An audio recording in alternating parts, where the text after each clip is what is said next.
Day 21 of posting every single day until we finish First John. For the past 4 or 5 days, we've been talking about what it means to be a child of God. And today, we're continuing in what the attributes of a child of God really actually looks like. John tells us in verse 4 that everyone who makes a practice of sin practices lawlessness because sin is lawlessness. I think it's interesting how he starts this by saying everyone, as in they're no super Christians. God doesn't have favorites. If you practice sin, you are practicing lawlessness. Lawless simply just means rejecting God's standard, as in God has a way that he wants us to live, and anything below that is sin. To put it simply, sin is not doing what God says to do or doing what God says not to do. Notice how he says to practice sin in this verse. To practice means to prepare or to construct.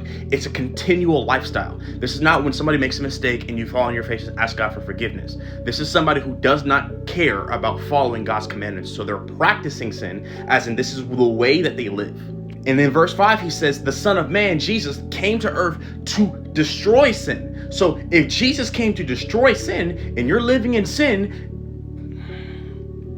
I gotta be bold and just say it. If Jesus came to destroy sin and you're still living in sin, you keep living that way and you will experience destruction. That means you are at enemies, you are at odds. As in Jesus is on one side of the battlefield and you're on the other. You are fighting with Jesus. You are at enmity with him if you are practicing sin. Also, newsflash, you're really not gonna beat Jesus in a fight. Let's be real. One thing that's worth noting is that sin in the scripture is not just a lowercase s, as in something that you do. Sin is a master, like a capital S. It's an entity in of itself. So Jesus is coming to destroy that entity. Well, how did he do this? How did Jesus take care of sin? He did this by living a life free from sin, but taking the punishment for sin in our place. Once Jesus took the punishment for sin, he died, and sin died with him. So if you are living in sin, you're living under the rulership of a defeated foe.